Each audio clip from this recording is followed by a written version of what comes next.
নাইচ্ছা শাক চিনেন নি আপনারা? আজ যাই নাইচ্ছা শাক ভাজি করুম। আর নাইচ্ছা শাক যে কি মজা, এটা আসলে যে তারা খায় তারা কইতে পারে। আঙ্গন নোয়াখালীতে কিন্তু এই শাকের নাইচ্ছা শাক কয়। আর এই শাকের নাম হইছে পাট শাক। পাট শাক করলে তো ব্যাকেই চিনবেন। আর আগে হয়তো নাইচ্ছা শাক কখনে চিনেন না আরে অন পাট শাক কখনে ব্যাকেই চিনছেন আরে।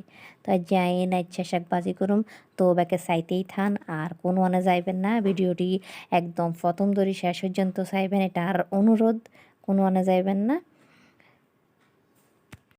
হ্যালো ভিউয়ার্স, আসসালামু আলাইকুম। Village kitchen and cooking channel থেকে সবাইকে জানাই অনেক অনেক ওয়েলকাম। কেমন আছেন সবাই? আশা করি অনেক অনেক ভালো আছেন, সুস্থ আছেন। চলে এসেছি আরও একটি নতুন ভিডিও নিয়ে। আশা করি আপনাদের সবার ভালো লাগবে। আজকে আমি পাট শাক ভাজি করবো, সেটাই আমি আপনাদের সাথে শেয়ার করবো। চলুন তাহলে শুরু করা যাক।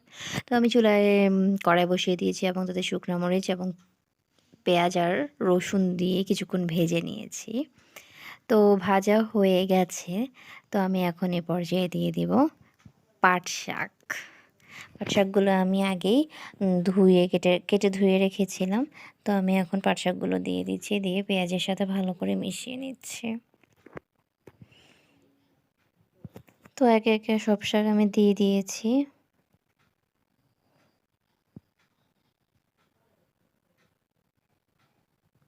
একে একে আমার সব শাক দেওয়া হয়ে গেছে। আর তারপর আমি দিয়ে দিচ্ছি লবণ। আর এই শাকটাকে কিন্তু আমাদের নোয়াখালীতে কিন্তু বলে নাইচ্ছা শাক। ওই যে আমি প্রথমে বললাম না, ওইটাই আর কি নাইচ্ছা শাক বলে আর কি। তো নাইচ্ছা শাক বলাতে হয়তো প্রথমে হয়তো বুঝতে পারেননি, এখন হয়তো সবাই বুঝতে পেরেছেন।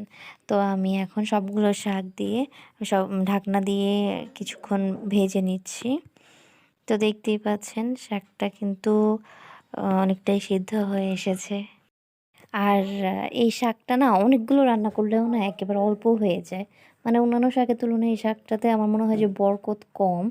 একেবারে অনেকগুলো শাক দিলেও একেবারে অল্প হয়ে যায়। তো দেখতে পাচ্ছেন ভিউয়ার্স, একেবারে অল্প একটু হয়ে গেছে। আর এই শাকটা ভাজি করতেও কিন্তু একেবারেই কম সময় লাগে।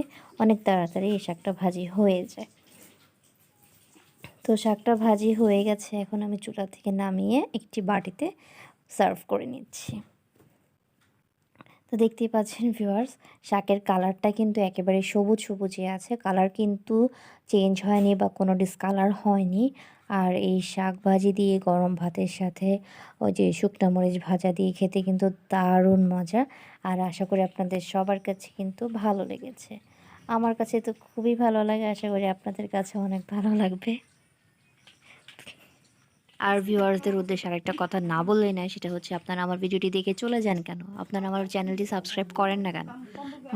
আপনারা আমার ভিডিওটি দেখেন কিন্তু চলে যান, সাবস্ক্রাইব করেন না, এটা কিন্তু একেবারেই ঠিক না।